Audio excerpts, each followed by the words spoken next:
Adam Frank is a professor of anthropology in the University of Central Arkansas and is the author of a really important book.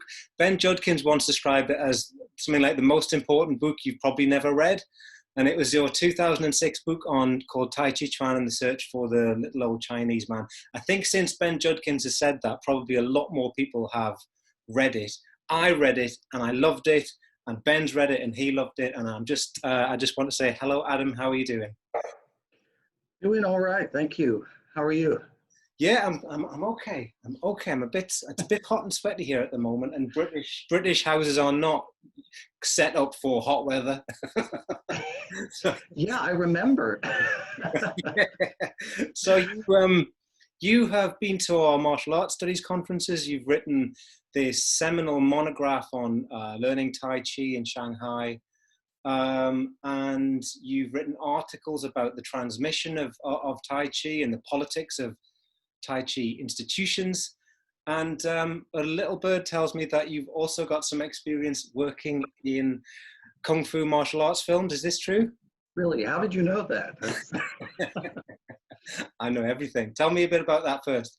Oh yeah. Well, you know, I'm an actor. I'm a theater and film person. That happened before the anthropology. So when I moved to Hong Kong in the mid '80s, just out of college, maybe 2 years, Mm-hmm. I was looking for a job when I got to Hong Kong. And what do? You teach English, and you get recruited to be an extra in bad kung fu movies. Okay. So that's really how that started. And I was kind of looking for that because I actually had my undergraduate degree in theater, and had done a little bit of film at that point. So I really wanted to get into that world. And at that point, it was the mid '80s. John Woo, Chow Yun-fat. It was really this serious golden age of cinema in Hong Kong. It was a very exciting time. So I really wanted to get involved with it. Mm-hmm. And there were a lot of little advertisements in the newspaper and South China Morning Post and the YMCA, et cetera, for being extras in these films. So I got going with it that way. And through that process, first of all, I met a bunch of Kung Fu bums, lots of Kung Fu bums. So people like me who done martial arts back in the States and were trying to do martial arts in Hong Kong. So that's some really great people. But yeah, so I made a bunch of, first of all, have you ever heard of Godfrey Ho? No, I'm going to go with no. Okay. In case you ask any further questions. Sometimes called the Ed Wood of Hong Kong cinema. He made, yeah. And my dog agrees with that. Yep. Description, but it probably made some of the worst, truly the worst movies ever made. The company he worked for created the system where Godfrey Ho would shoot these ninja movies. And like you would literally dress up in sequined ninja clothes. You could be red ninja, gold ninja, blue ninja. Mm-hmm. And you'd have a little headband that said ninja in English. just knew what was going on, yeah. Right? So they would purchase the rights to some other movie from Philippines or Thailand or Malaysia. And so they filmed this footage. And it starred a guy named Richard Harrison, who was from the kind of golden era of the end of the golden era of Hollywood, mm-hmm. A B-movie actor. And he was in all these movies. So they take the footage from these ninja movies, and then they would splice them into the other movies and create a whole new movie. And you'd have to write a dubbing script to match that movie. And I got to write the dubbing script sometimes too. But what's interesting about those movies is the Jackie Chan's stunt crew. Jackie Chan at that time had a really big stunt school in Hong Kong. And his stuntmen always worked on those films. So you'd have this really, really bad movie, but with these incredibly talented stunt people doing some pretty amazing stuff. And so that was fun. And I just got to work on Brandon Lee was making movies at that time, and got to work on a film with him. And Jackie Chan got to do Project A Part 2, which was, I think, the first one that he did after he had this very serious injury, head injury, around that time. And this was a big deal because it was the first movie that he directed after he recovered from that. And of course was doing his own stunts in it again too. So just being able to, watch him work. And then the main work I did though was really dubbing. So I dubbed probably, I don't know, 100 movies and TV shows and cartoons and things like that at that time. And that went on, several years later in Shanghai.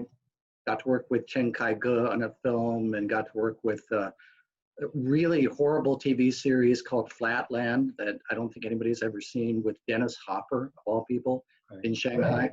So just a crazy sort of inroads into that. And through all of these, I met martial arts people who were really influential on whatever it was that I was doing. Oh, I've got Jean-Claude Van Damme. I'm going to drop one more name.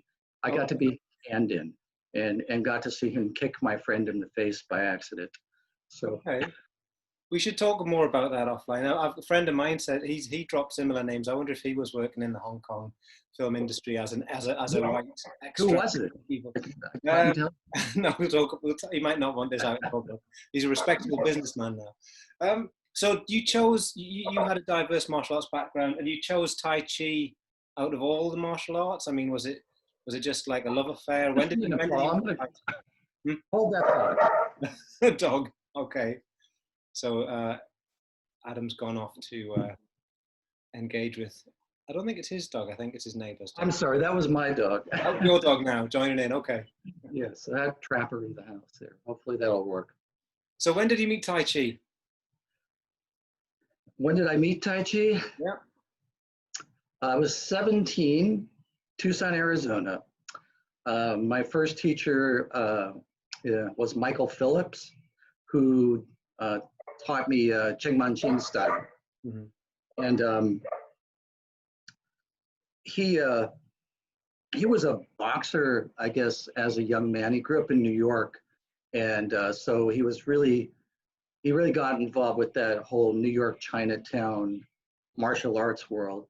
And it was late 60s, early 70s for him. Yeah. So, look, is there any way I can deal with this? It's not coming through that loudly. We can hardly hear the dog. I don't think the dog is diminished. Not bothering you. All right. It's okay. Yeah, so I did Cheng Man Ching style for the first 3 years. So from the age of 17 to about 20, I did Cheng Man Ching style. And then about that time, somewhere in the middle of university, I decided to go find myself, as we all do. And I found myself in San Francisco, apparently. Who knew? I didn't know I was there. But went to San Francisco looking for martial arts, really looking for Tai Chi. Yeah. And ended up studying with a little bit of Guangping Yang style with a guy named Chen Chang-yun. And studied a little bit with a guy named Peter Ralston, who was doing William Chen's version of Cheng Man Ching style. But ended up having some health problems at that time. So I kind of tailed off on my practice until I got back to Arizona a couple of years later. And then that was it. That's where it really started. And then, when I went to Hong Kong, that's where I picked up the Wu style initially, and got to meet folks in Shanghai later, I do the Shanghai Wu style now.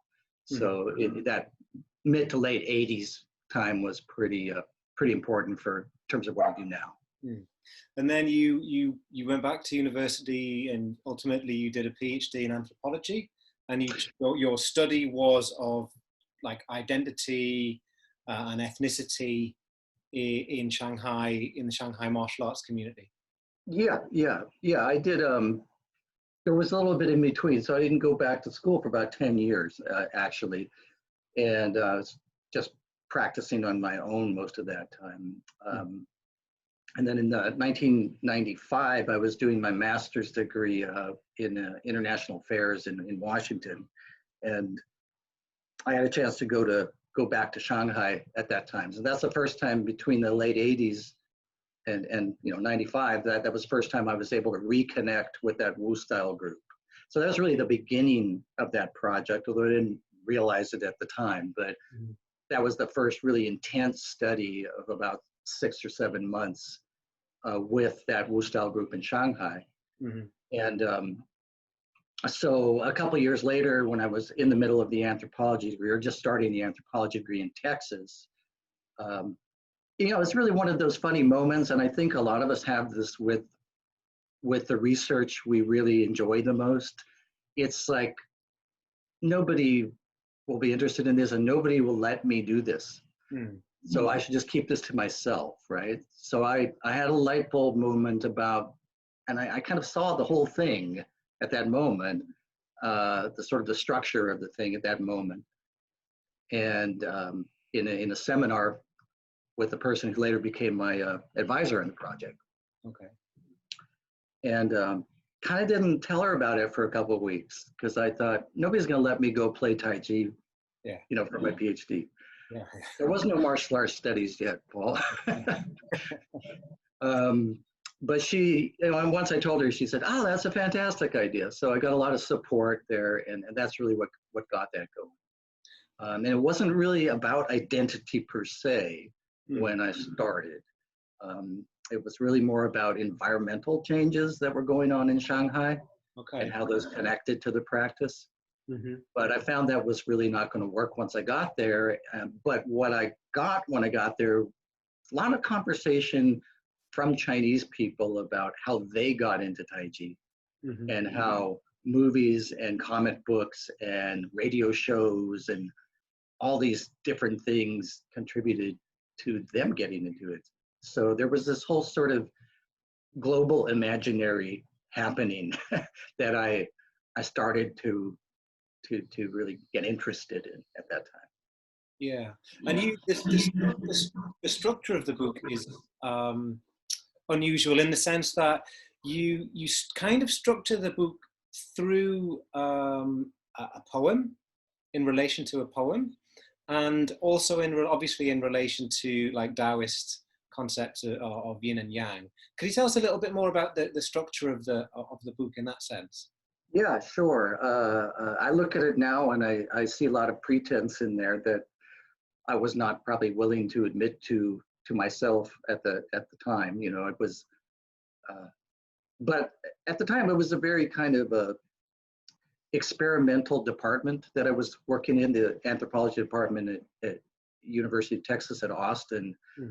Just a lot of encouragement for doing things experimentally, indirectly, not necessarily empirically based, but the product itself not mimicking past anthropology in some way. And I had a lot of friends who were interested in poetry at that time.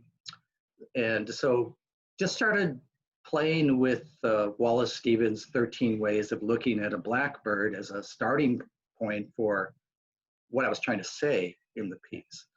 And don't ask me what the poem's about, please. But it seemed to indicate to me something about searching for self or identity, for lack of a better word. But that initial moment when I thought of the idea is really where this structure of having it structured around the yin yang symbol, the Taiji duo that's kind of where that happened. And that kind of carried through. So I was saying it'd be nice to create an ethnography that has some circularity to it, that where we start with the body and we end with the body on some level. And what are all the various permutations and changes that someone trying to learn this art goes through to kind of leave their body in a way and see the rest of the world, bring that experience back in, and how does that actually change you, right? So that's really where that came from. Yeah, I didn't think that was pretentious at all. I thought that was really interesting. And I have lots of students who aren't studying martial arts, but or maybe want to do some kind of ethnography. And I always recommend that they read your book, even if they're not interested in martial arts or Tai Chi or Shanghai at all, because each chapter kind of deals with a different dimension of the construction of identity. There's the geography and topography of the city and the changing structure of the city, and then there's the place of popular culture, like you mentioned, like films, and the way that the filmic kind of imaginary percolates through into what people believe about the origin stories of Tai Chi and Kung Fu. And then there's what happens to your identity when you're playing push hands with another partner. And it has so many, it's like, 13 ways to look at a crow or a blackbird, right, or whatever it was. So yeah, and there's some real standout memorable moments in the book, like that you can take away with and kind of marvel about for ages. My favorite is the anecdote. It's not an anecdote, it's a section.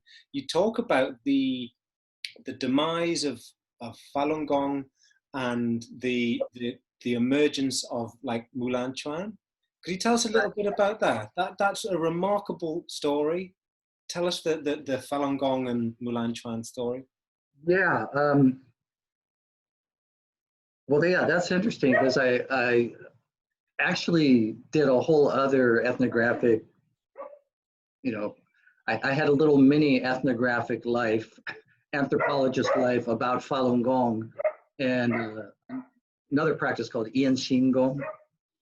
That happened before I went to do my field work in Shanghai. And that's just because I started to notice these groups in Austin, mm-hmm, Texas. At my university, there were some groups practicing. And it was just about that time when I started, interviewing those folks that the crackdown in China happened, and both Falun Gong and Yan Xin Gong and many other mass Qigong Rua movements were quashed and outlawed, and people were arrested, and so at that moment when those arrests happened, I was actually living in Washington D.C. Preparing to go to China.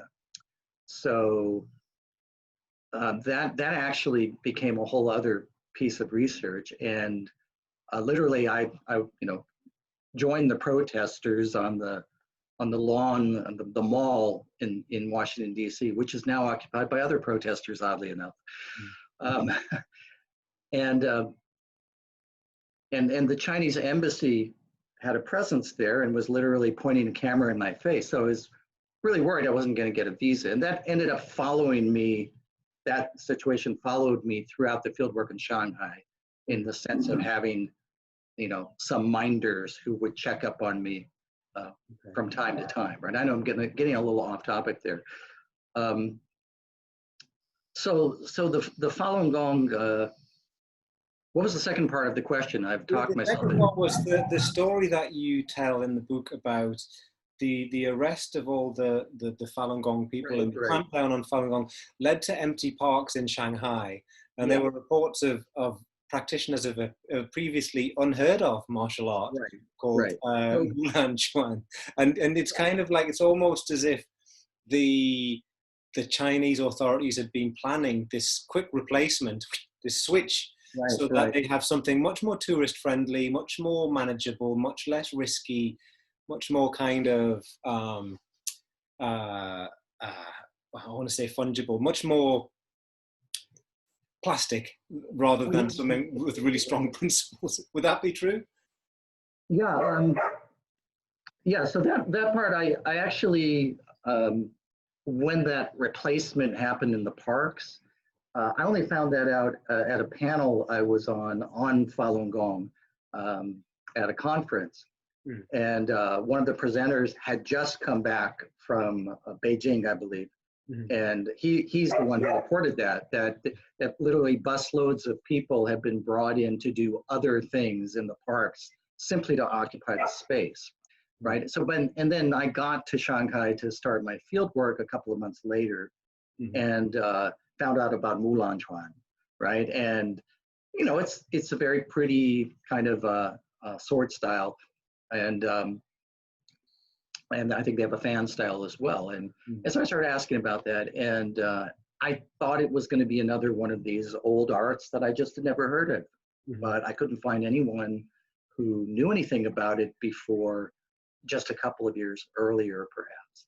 So yeah, that was one, and there were several others that certainly the 24 became more popular. The Mhm. Tai Chi 24 style became more popular, which was always just a competition form, but Mhm. all of a sudden it was the form anybody could do without worrying.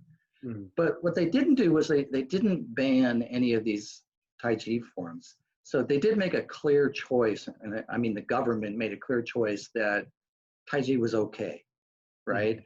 But there were definite times when I would be doing Tai Chi related Qigong in the park, Mhm. and the police would watch me or ask me what I was doing. Okay. And maybe I was doing it with somebody else, and we'd have to explain, oh, yeah, this is just Tai Chi. And Right. they didn't want any trouble, so they'd say, okay, fine. Okay. And you also you spend some time in the book talking about the way in which at certain key moments in kind of China's diplomatic recent history, that Tai Chi has been singled out as like a kind of a quintessential symbol of China, much the same way that the panda is somehow like quintessentially Chinese. But you Right. argue that it has been pulled out and deliberately manipulated because it has always functioned in a kind of very non-Western, very well, I'm going to keep saying quintessentially Chinese way. Would that be right? Uh, yeah. I think in the book it was probably the argument might have been a little bit stronger than I would make it now. I mean, there are other things, even in martial arts, that maybe are equally imbued with symbolism Mm. Chinese government uses for that purpose. But yeah, I think that really started with Andrew Morris's work on the kind of physical education movement in Mm. China that happened earlier in the 20th century, and he writes about the YMCA's being the kind of a birthplace for modern martial arts practice, Mm. for public martial arts practice anyway. And then a few years later, you see a Tai Chi team at the Olympics in Berlin in the 30s. Mm. I think the 36 Olympics, Yeah. right? So suddenly you have a sort of coming out party. So I think part of that use of Tai Chi is that it had already been used that way Yeah. previously. And this idea of Tai Chi should be taught publicly, it was an accessible martial art right away when um, uh, when the Qing dynasty fell. It's like Mm. you're looking for some martial art that you could kind of quickly disseminate to the public. Tai Chi was perfect to do that because you could change it, right? You could make it this nice, slow, easy thing instead of the hard parts and still call it Tai Chi. So I think that there were reasons for that. And I also wrote that at the time that China was preparing for the Olympics, for the Beijing Olympics. Mhm. So they were really keying into that historical moment where this was part of the previous Olympics. Let's put it in our own Olympics, or Mhm. let's use it as a symbol. So initially, the symbol for the Chinese Olympic Committee was the posture serpent creeps downward, Mhm. an abstracted version of that. Yeah.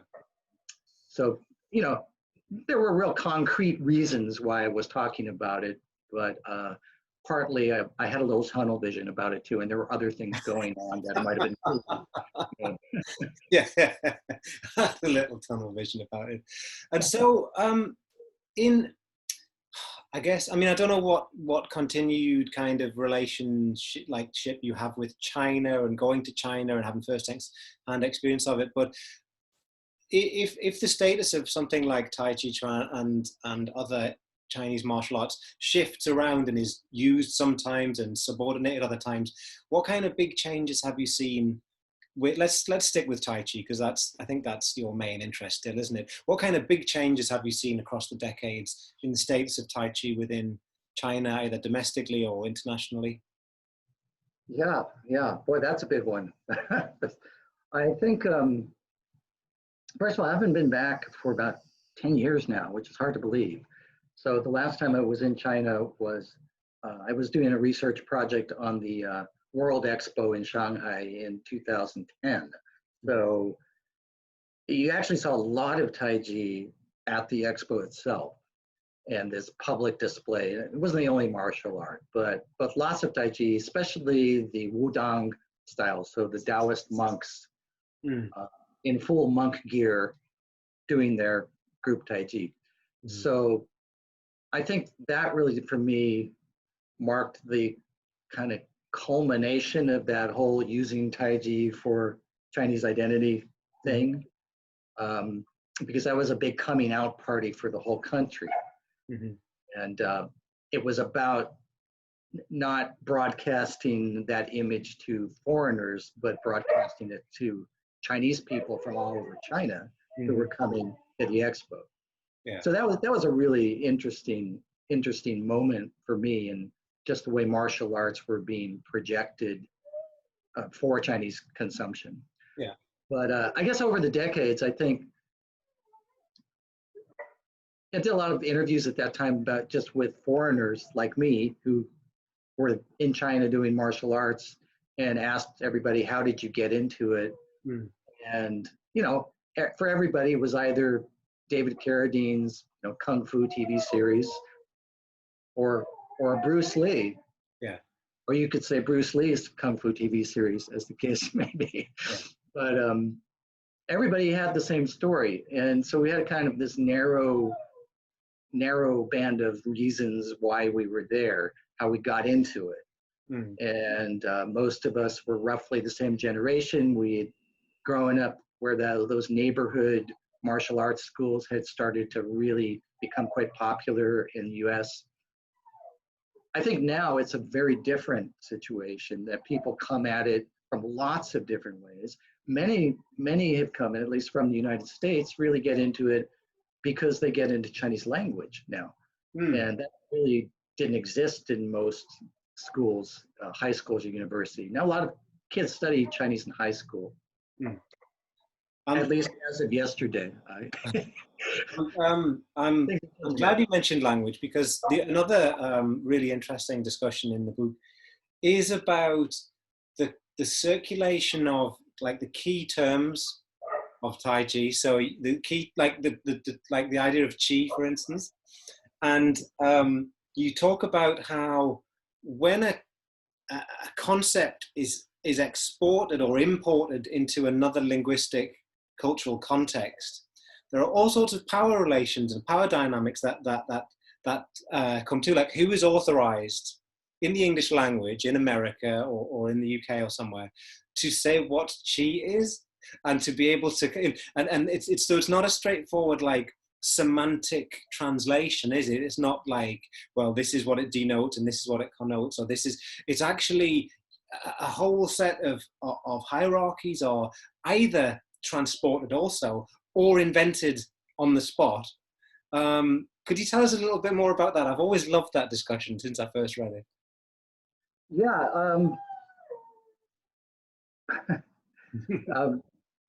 Hold that thought. Yeah, okay. He's just vanished. I think the dog is the dog about is acting. I can't think. Yeah. All right. He's much happier now. In a better place. Okay. Yeah, I'm actually kind of getting ready to update that whole discussion, and you know, before COVID hit, I was getting ready to update the whole project. In fact, I was planning to go to China and kind of redo that whole thing and rethink that whole thing. So I was going to start the way I started with the Qi discussion before, which was looking at how people in the United States actually think about that idea. And one thing I've really noticed is it's become just much more part of the language in the United States. That is, I can say the word Qi to anybody now, and they'll know what I'm talking about. It's become a borrowed word in a much more concrete sense.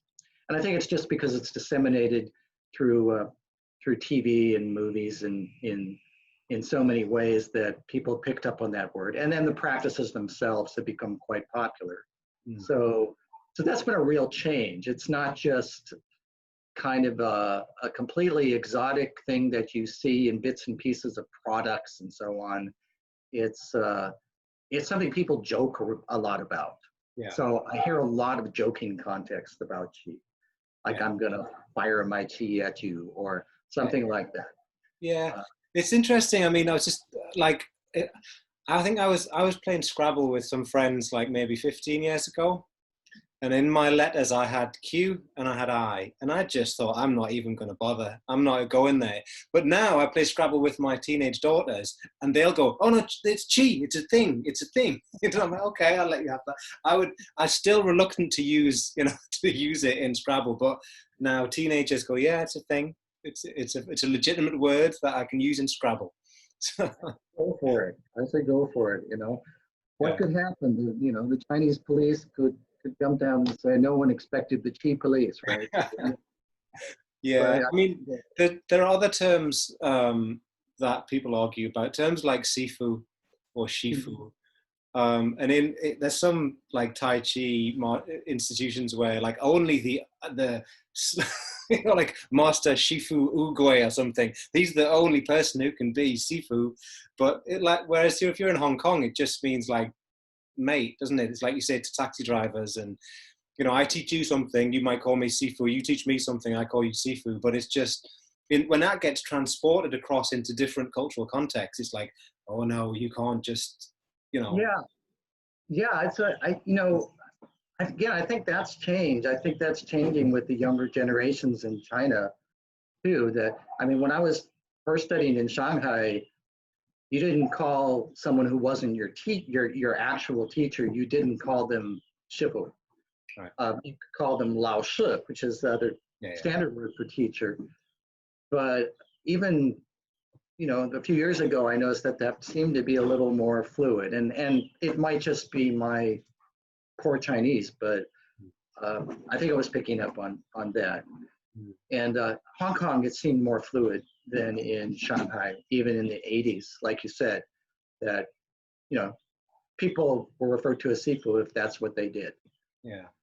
I mean, this is a discussion that's about identity, isn't it? I mean, I'll come clean, and I have tremendous difficulty when I see someone, for instance, on social media, and their name's like John Smith or William Shakespeare, and they've got Sifu in front of it.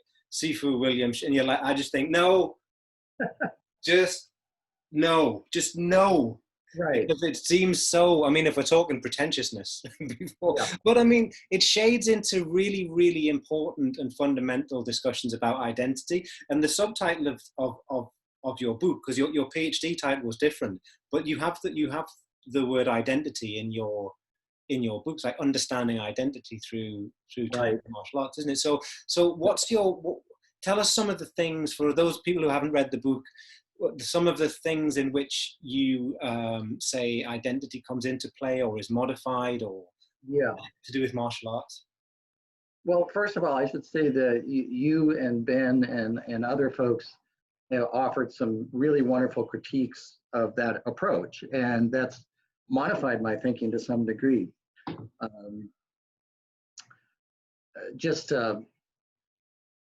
I spent a lot of time in that book trying to de-reify all kinds of martial arts related things. That is, saying we reify Chinese identity, we reify this, we reify that.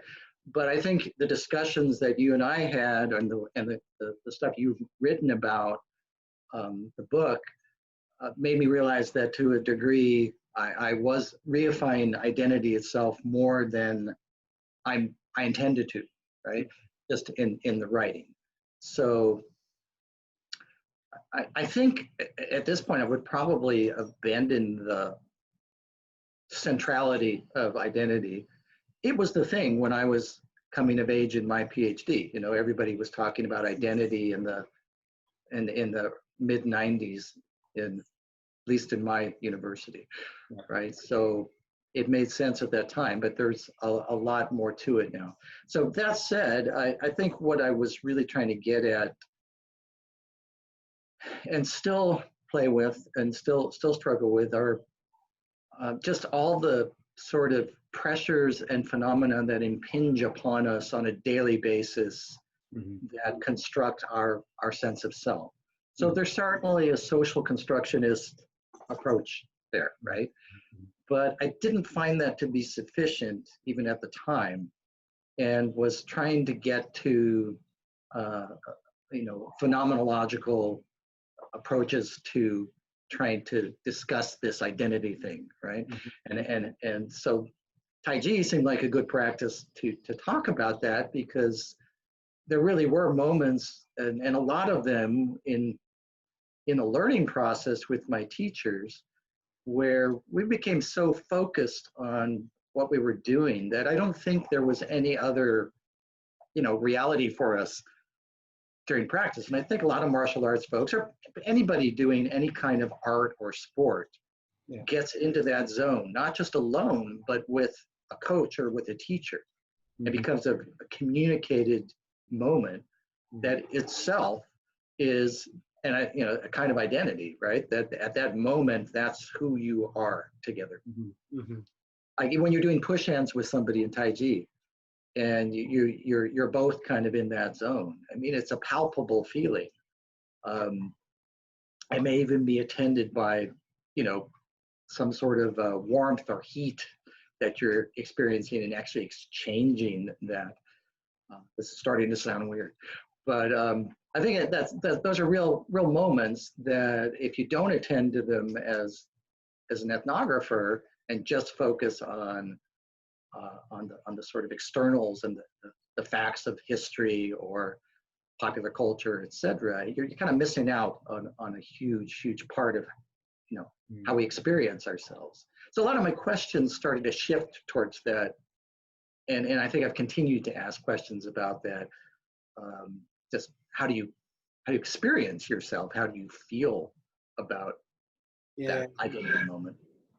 Yeah, I mean, I think I would, we could talk about that for a long time, because I also practice Tai Chi, and I know what you mean. But maybe for the benefit of people who don't practice Tai Chi, we should move a little bit away from the weird sounding stuff. But actually though, because Tai Chi, I think, because we're in a time of global pandemic. Most countries are in some version of lockdown, more serious in some places than elsewhere. In Britain at the moment, it's completely and utterly schizophrenic. It's just the logic of Jaws. It's like, well, the shark's still out there, but we've got to get people on the beach, we've got to get them back in the water. But I think that, Tai Chi has become to occupy a kind of new place, hasn't it? Internationally, both in China, in the Chinese press, and also online, on Facebook, on Zoom, because it really is something that you can do alone. It can help you cope with lockdown. It can help people who've lived sedentary lives. It's almost like potentially having a kind of renaissance, don't you think?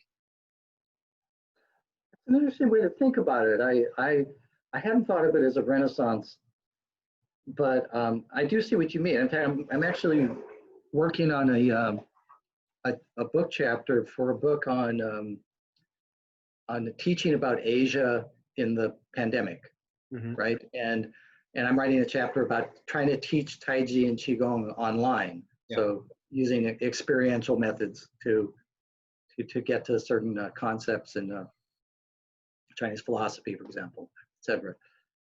And so I'm looking now at all the different things that are being taught online, and it really has exploded just out of necessity, right? I mean, people want to do it. And I have my own very personal reasons for why I'm doing that. So I've been doing it every day for the last 3 months.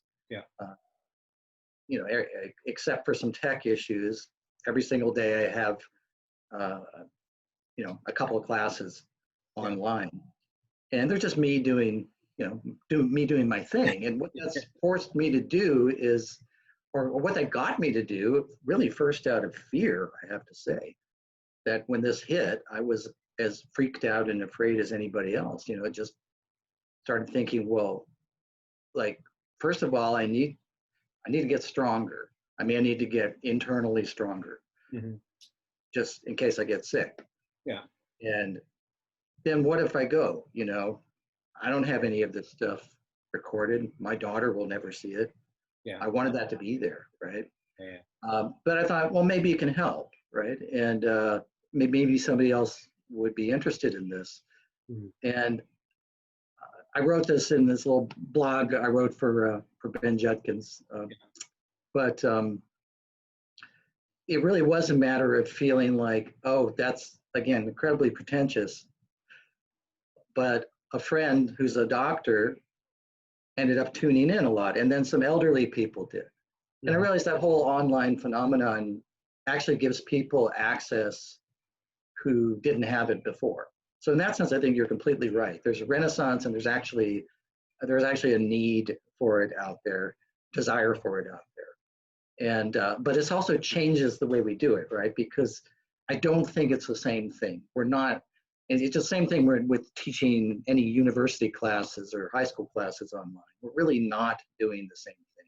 And I think the second we start thinking we are, we're in trouble.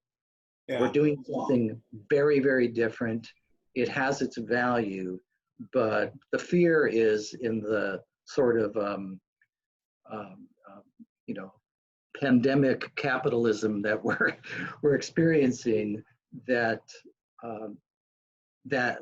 what we were doing in person may be replaced.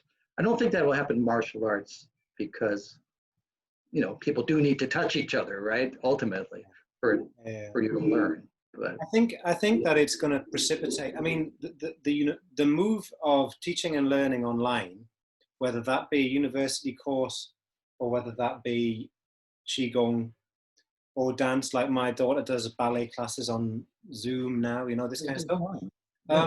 I think it's going to force educators, especially those who are now apparently in fear of their jobs. Well, but what happens once they've recorded our lectures where dispensable? We need to think about and articulate precisely what that certain je ne sais quoi is that the teacher brings to the experience, whether it needs to be physical or whether, like, I think that for a long time, all of us academics, so I'm speaking to you now as an academic, we've coasted along and assumed that we needed to be there face to face, body to body in a real way. But now we have to explain why they don't just need YouTube and Wikipedia, that's all.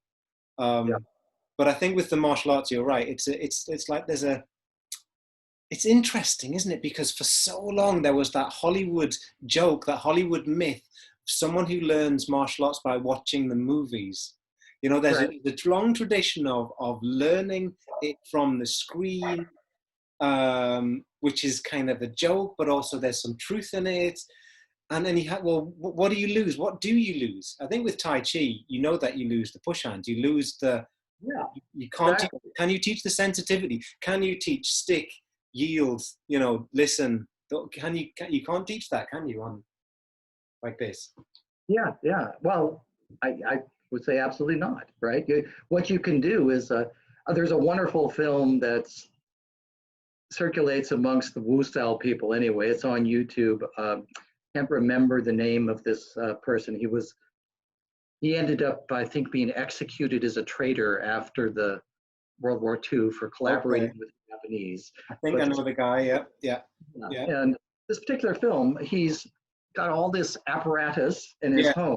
I know the stuff. He's doing all these great exercises. And before I ever saw that, I had set up some much simpler things, but kind of practicing the very same principles that he was trying to practice with these large balls hanging on a rope. Practicing sticking, practicing neutralizing, all these things. And it's great to have those, but as soon as you touch another human being, of course, it's a whole new ballgame. Right? And so I don't think we can get nian and tingjing and these, listening energy. We can't really develop that. And there's also a transmission that happens, I've noticed, with really high level Tai Chi people, that the push hands is really a two-person Qigong exercise. Yeah. They don't usually call it that, but if you do it cooperatively in patterns, well, what are these patterns for? I can't use these patterns in on the street, right? Well, the patterns are really an exchange of feeling and getting a sense of that softness. Yeah. So can't do that, right? Yeah. Well, I've talked to lots of different people about this recently, and in many ways, one guy I was talking to, Luke White, a few months ago, and he said actually their Tai Chi classes in London have moved online, and there's more people now, because actually when you teach Tai Chi, when I teach Tai Chi, the first thing I want to do is get to the applications and go this and right, but the first time you put your hand on your archetypal Tai Chi student, that might be the last time you'll see them. They might never come again, because they didn't want anyone to touch them, even if it's just on the shoulder to demonstrate. So that entry level Tai Chi, the internet might be its absolute kind of ideal breeding ground, but the next level, the push hand level, I guess, maybe not. Yeah, I think that's true. I've certainly had an experience teaching students that, well, they come in with their preconceptions of what it is. And I taught a Tai Chi for actors this spring before it went online. We continue trying to do that online. And it was a very small group, but none of them were interested in the martial arts at all. Mm-hmm. And so I initially did exactly what you described. I said, oh yeah, this is the opening of the form and this is its application. Mm-hmm. Totally not interested, right? So I had to rethink it. I had to think, well, this is Tai Chi for actors. It's not Tai Chi for MMA. So what exactly do they need? And so we really got much, much more into applications for the stage. So we would do the form and we would work on basic principles. How do you stand? What are the basic principles of the movement? And then, I would ask them to walk across the room, mm-hmm. or walk across the room and pick up a cup and use those principles. Daniel Rose does this on a much, much more sophisticated level, I should say. He describes a whole methodology for training actors in these principles in the book. And I think you really see it there. You really see application. Tai Chi means something completely different in that context, but incredibly valuable at the same time. So, yeah.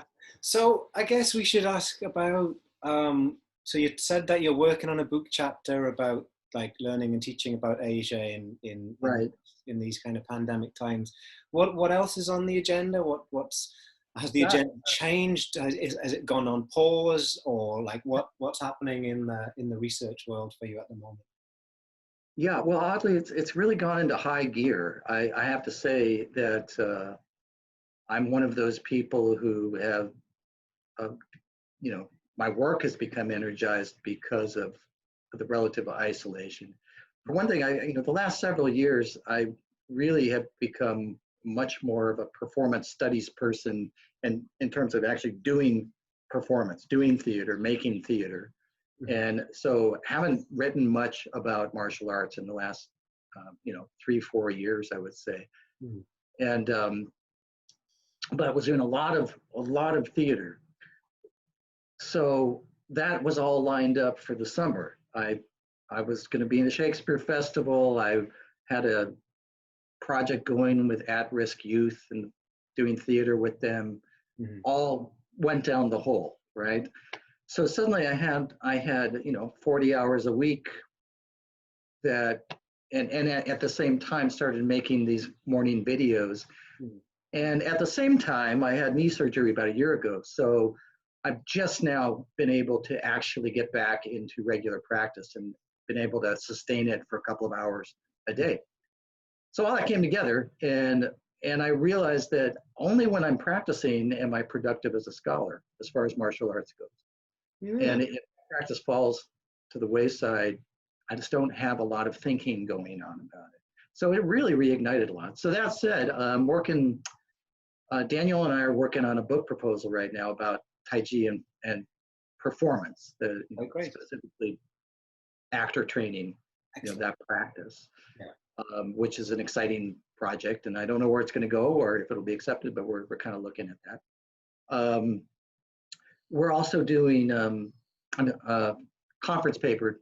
I'm doing a conference paper as a part of a panel that Doug Farr and Daniel set up. Mm-hmm. I'm the late edition, so thank you for that. And that's more on just the aesthetics of standing meditation, and I'm kind of looking at Walter Benjamin's, famous quotation about in his essay about reproduction of art, right? That looking at this as a reproducible art, that we do martial arts as reproducible art. We just reproduce it in a different way. We don't do it through a factory. We do it through our bodies. So I'm playing with that idea and looking at how people actually talk about the aesthetics of it in different contexts. And it's really specifically focused on standing meditation. So those are the main projects that are going on this summer, I would say. I'm down the line. I really want to do a book on Tai Chi for actors that's much more kind of by the numbers for, maybe teachers who don't necessarily do Tai Chi, but want to bring that into their classroom. Well, it's great that you've been kind of intellectually as well as physically energized by it. It's great to hear like a kind of a happy, productive story like that. Wouldn't go that far, but no, it's really going, for getting rid of the disease. Yeah, well, but I mean, I think that's a high point. So I think we should try and end on a high point. So I'm going to say, Adam, thank you so much for taking the time to talk to me today. It's been great. All right. Well, I want to, before you cut me off, thank you and Ben and for creating this field of martial arts studies, because it's really been a wonderful experience to be able to connect with people around these ideas, something we're all excited about, both as practitioners and as scholars. So much appreciated. You're very welcome. Thank you.